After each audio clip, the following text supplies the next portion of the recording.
Hey youth, don't wait for change. If you want the change, then be the change. Hey youth, don't you wait for change. If you want the change, then be the change.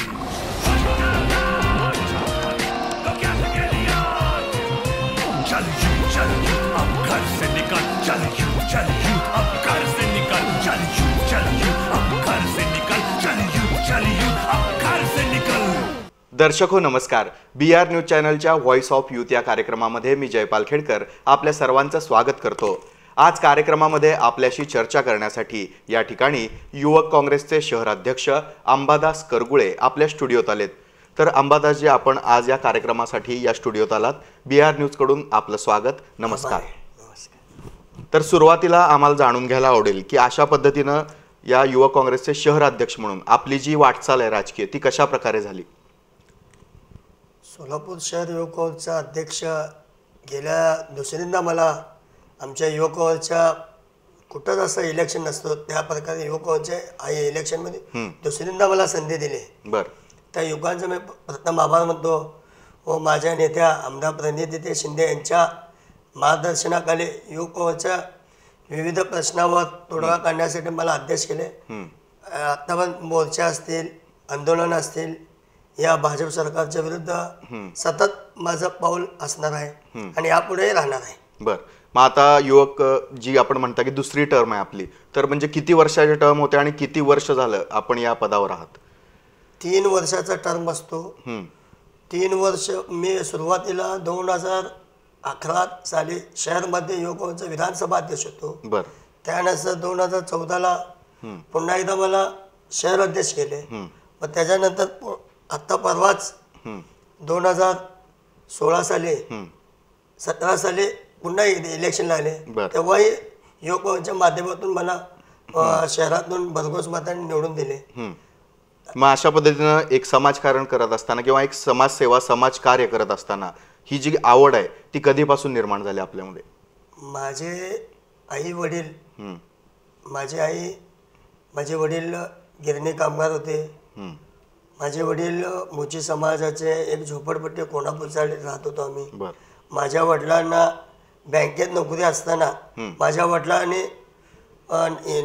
Sanjay निराधार गांधीच्या योजनेतून कित्येक निराधार लोकांना निराधार गांधीचे पैसे मिळवून दिले.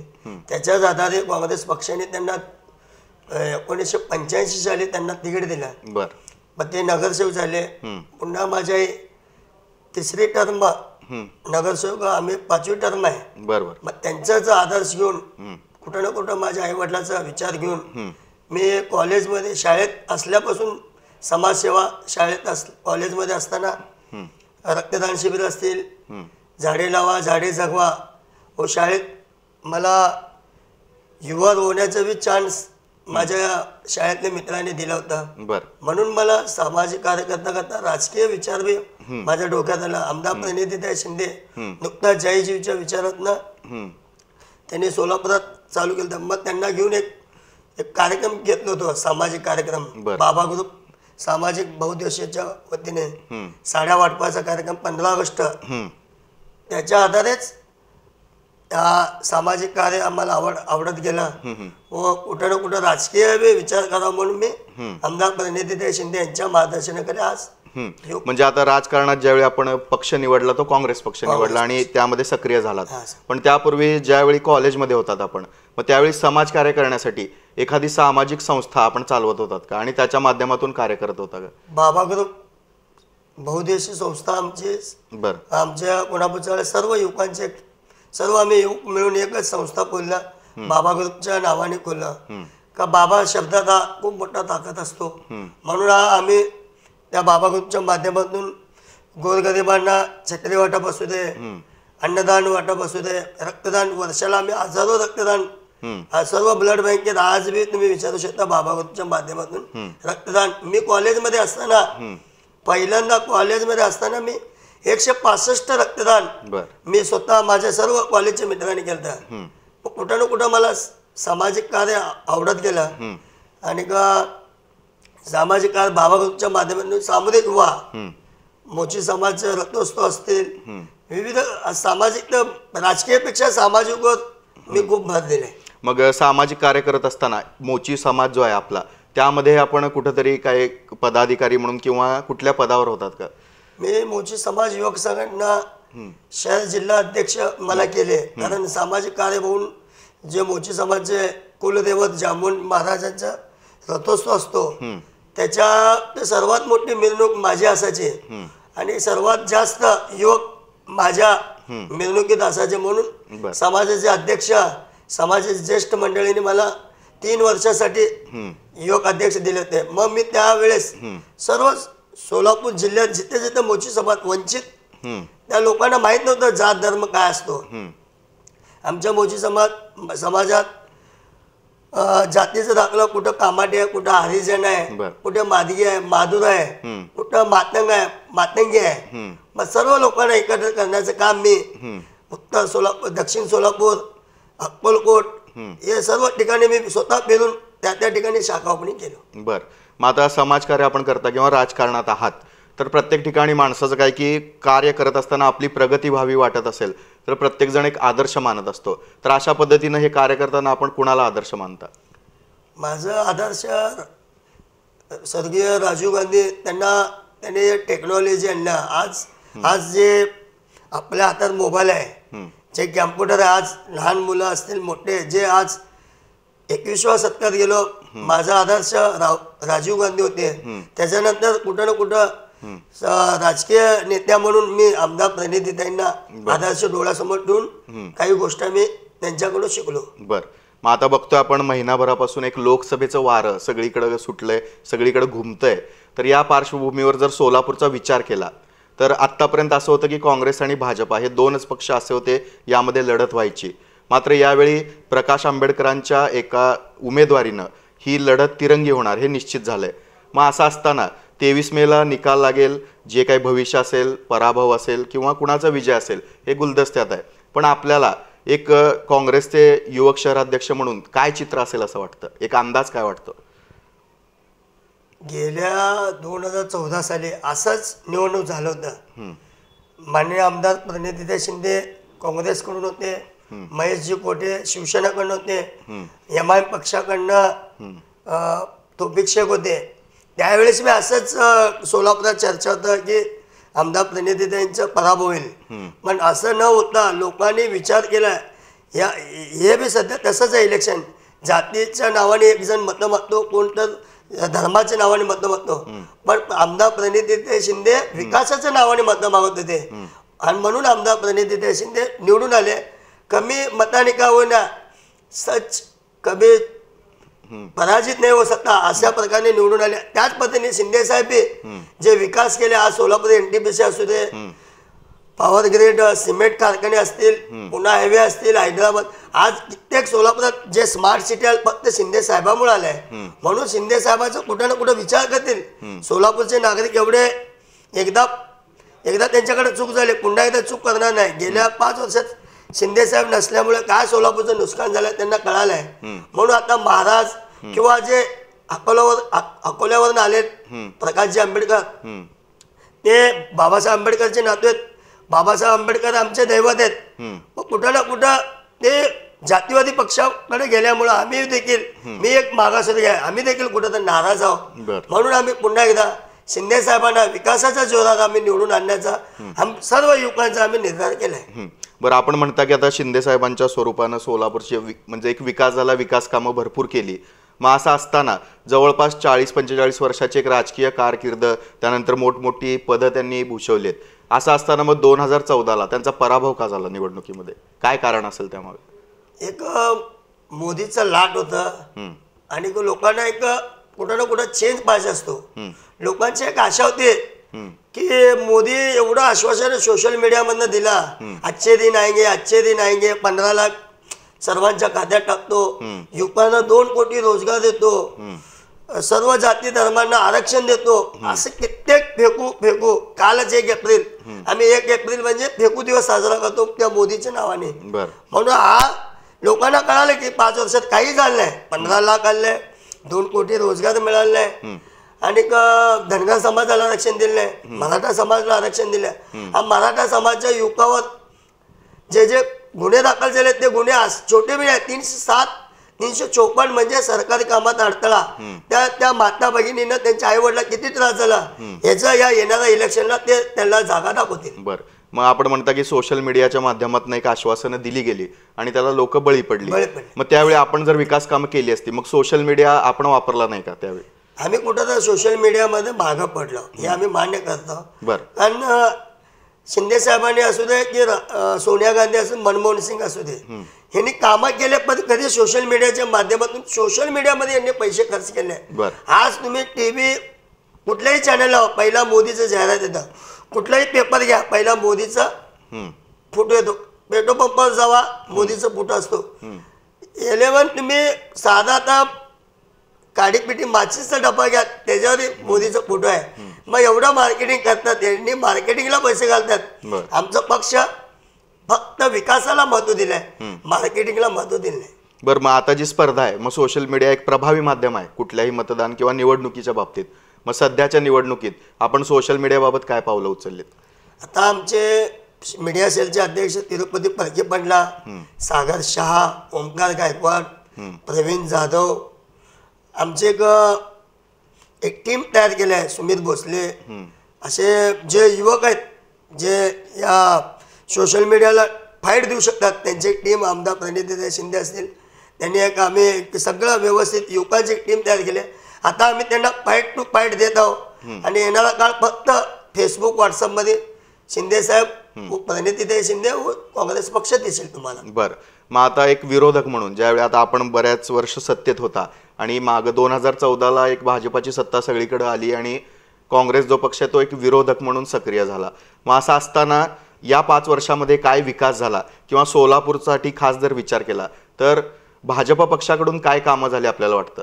आता तुम्ही बी सोलापूरचे मी बी सोलापूरचे, गेल्या 5 वर्षात काय विकास झाला तर आपण शरद बनसोडे साहेबांना तिकीट दिलं असं विकास झाला असतं तर त्यांचं तिकीट कापून कुठं ना कुठं धर्माच्या नावाने महाराजांचा दाखला बोगस दाखला घेऊन शिंदे साहेबांच्या विरुद्ध लढवण्याचं यांचं षडयंत्र आहे. आणि परवाच आता महापालिकेचा पहिल्यांदा इतिहास आहे 3 वर्ष झालं महानगरपालिकेच्या नगरसेवकांना भाजप असू दे किंवा काँग्रेस असू दे किंवा एमआयएम किंवा राष्ट्रवादी कुठल्याच नगरसेवकांना साधं बजेट देखील नाही. आज पाण्याचं बोंब असं होत आहे की आपण मराठवाड्यात आहे का सोलापुरात आहे. शिंदे साहेबांमुळे तर आज हे उजनीचं पाणी तर मिळत आहे. चुकून शिंदे साहेबांचा दूरदृष्टी विचार केल्यामुळे आज 8 दिवसाला का पाणी आपल्याला सोलापूरला मिळत आहे, नाही तर आज सोलापूरची गत मराठवाडा कर्नाटकची गती झाली असते. बरं, मग असं म्हटलं जातं की उद्योगधंद्यांसाठी पाणी असेल किंवा रस्ते, मग भाजपा सरकार किंवा भाजपांचे जे नेतेगण आहेत ते म्हणतात की सध्याचे जे रस्त्यांचं चौपदरीकरण झालंय ते असो किंवा स्मार्ट सिटी जे काही आता सुशोभीकरण चालू आहे किंवा रस्त्यांची अनेक कामं चालू आहेत ही आमच्या काळात झाली असा एक सूर येतोय. मग तुम्हाला त्याबद्दल काय म्हणायचंय? त्यांचं सूर त्यांना विचारा की त्यांच्या काळात असलं असतं तर आज स्मार्ट सिटी फक्त रंगभवन चौकच का 10% काम मी स्मार्ट सिटी शिंदे साहेबांच्या योजनेतून गेल्या 40 वर्षात सोलापूरला उजनीच्या पाईपलाईनच्या पाण्याच्या आधारा सोलापूरचं एक हे असतं की कुठं स्मार्ट सिटी, नागपूर शहर सरकार स्मार्ट सिटी नाही, सोलापूरच का आला फक्त केवळ शिंदे साहेबांच्या कामामुळं आणि सोलापूरचा विकास झाल्यामुळं स्मार्ट सिटी सोलापूरचं नाव आलं. बरं, मग आता जेव्हा पराभव झाला सुशीलकुमार शिंदेंचा तर त्यावेळी 2014 नंतर आजपर्यंत ते या कामकाजात सक्रिय होते की कामकाजापासून अलिप्त किंवा दूर होते, काय वाटतं आपल्याला? अहो, शिंदे साहेबचा पराभव झाल्या दुसऱ्या दिवशी सोलापुरात साहेब आले, दुसऱ्या दिवशी सोलापुरातले नागरिकांची भेटीगाठी घेतली. ज्या पद्धतीने पहिला खासदार असताना किंवा मंत्री असताना त्यांनी फिरत होते त्या पद्धतीने फिरत होते. लग्न असू दे, मयत असू दे, कोणाचं कुठल्याही प्रश्न अडचणी साहेब स्वतः जाऊन त्यांच्या अडचणी पराभव होऊन सुद्धा त्यांनी फिरल्यात.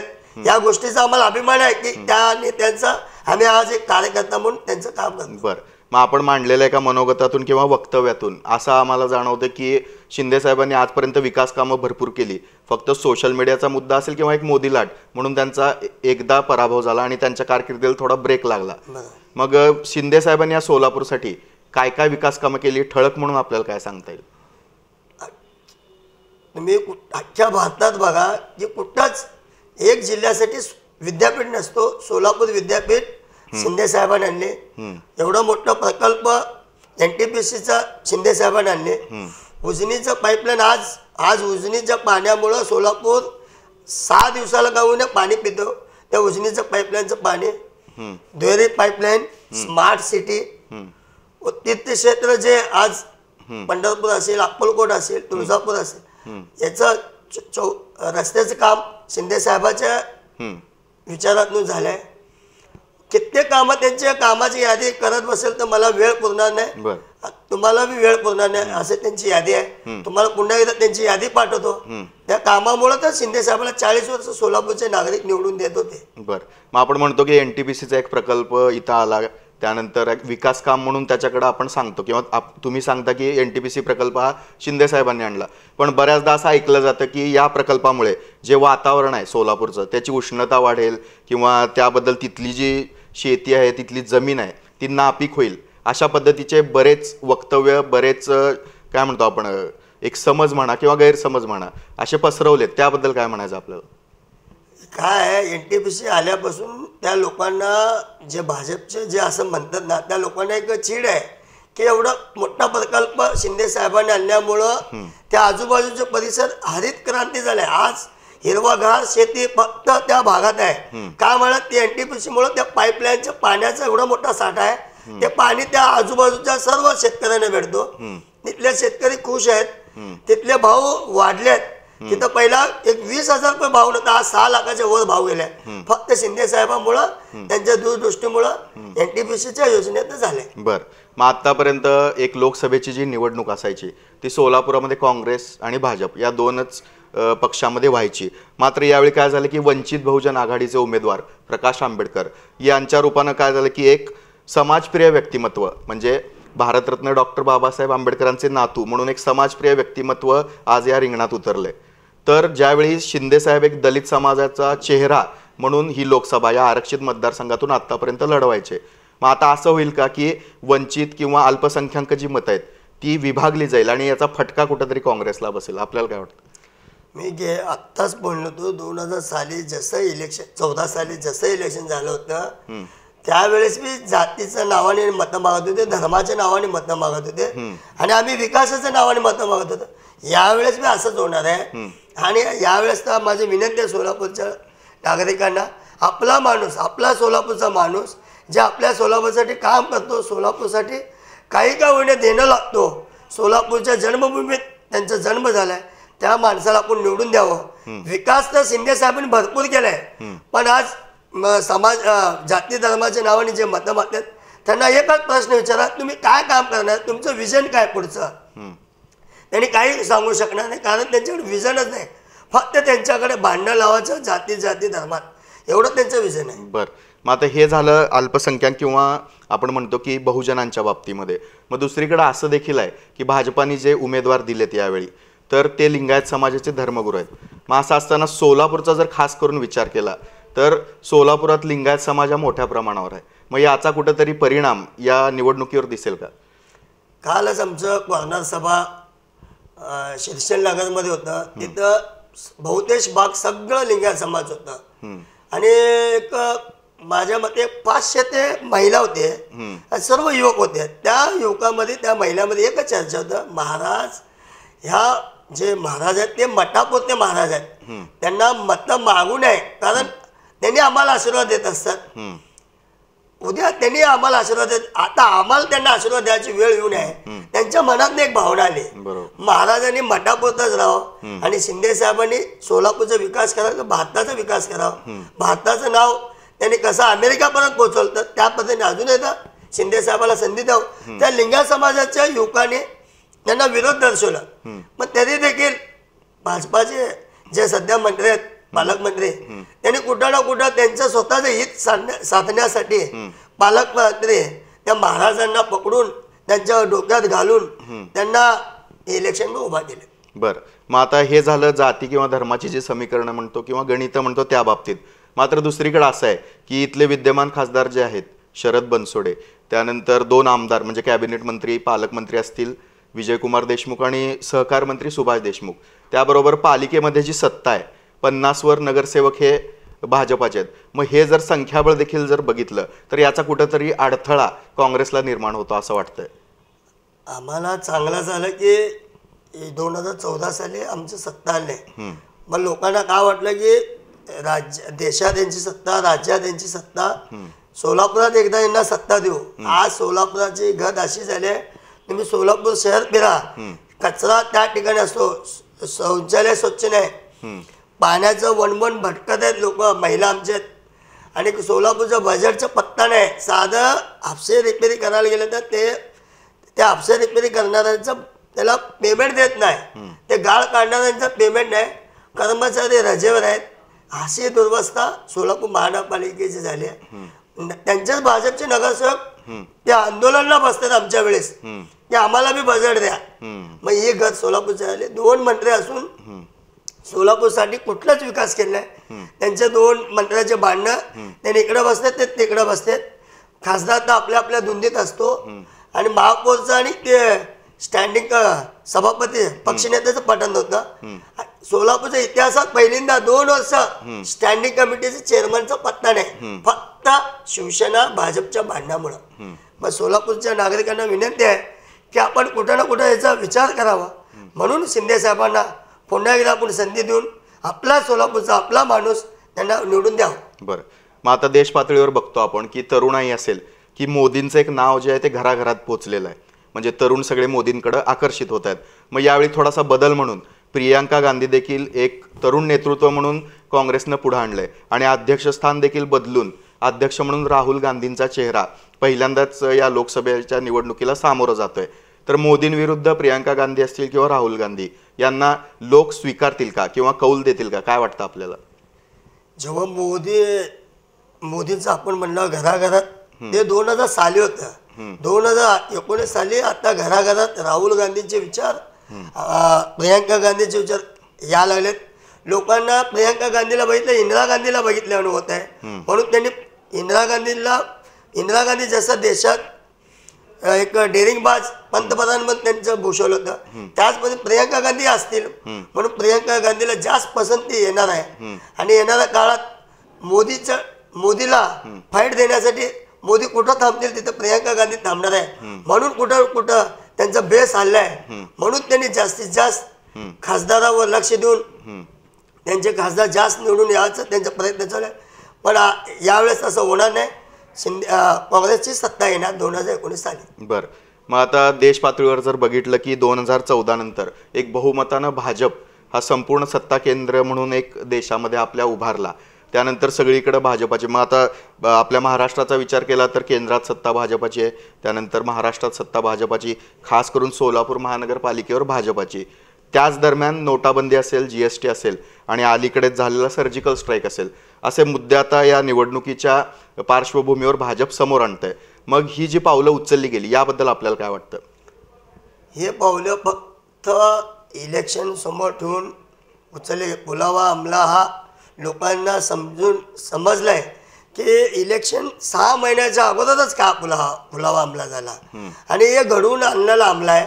आम्ही याच्याबद्दल जात नाही, कारण याच्यात शहीदाच्या नावाने राजकारण भाजपवाले करतात, शहीदाच्या नावाने मतं मागतात. हे पहिल्यांदा आपण, माझं तर वय आता 35, मी कधी बघितलं नव्हतं. शहीदांच्या नावाने मतं मागायला भाजपचे पंतप्रधान कमी करत नाहीत.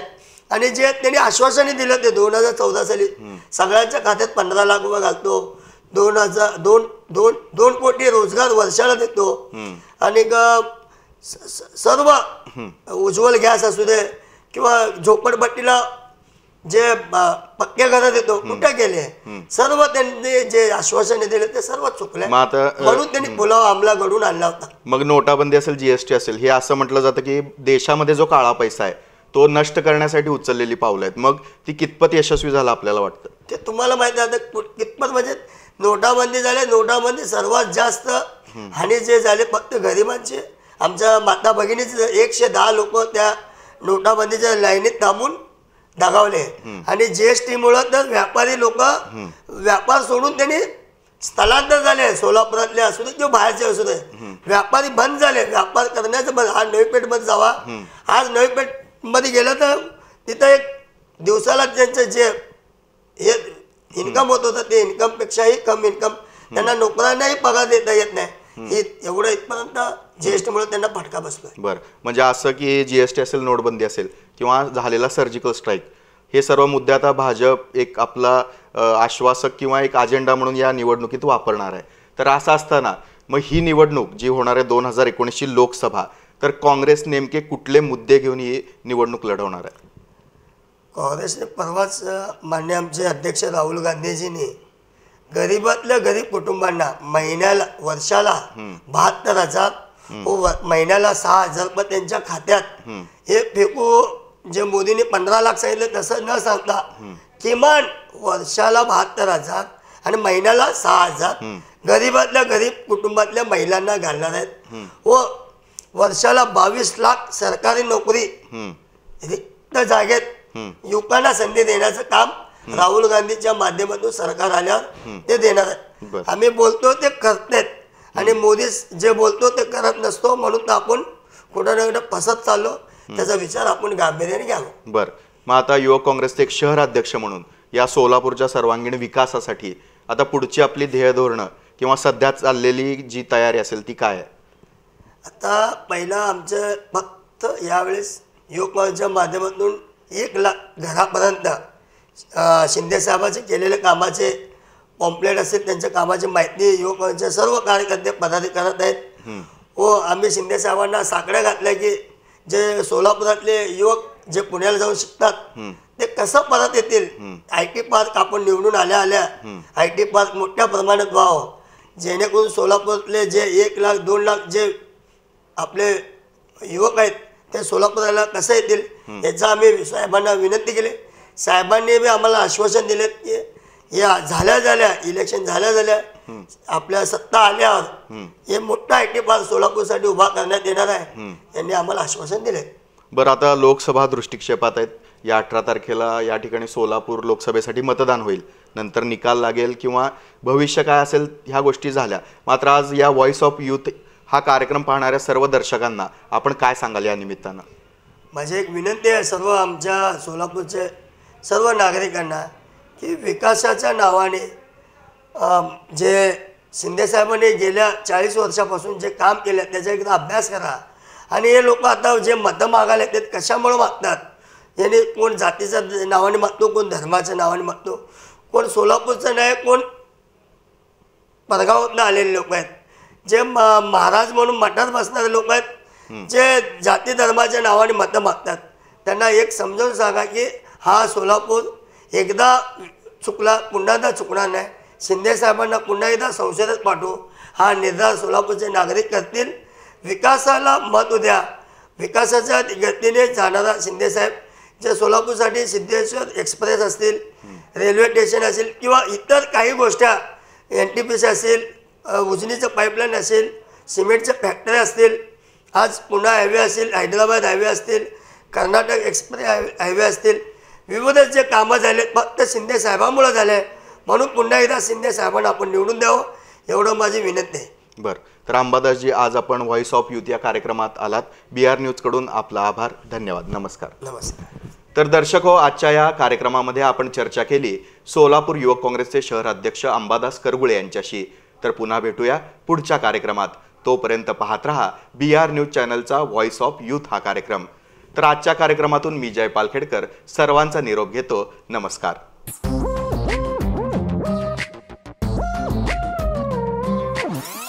Hey youth, don't wait for change. If you want the change, then be the change. Hey youth, don't you wait for change. If you want the change, then be the change.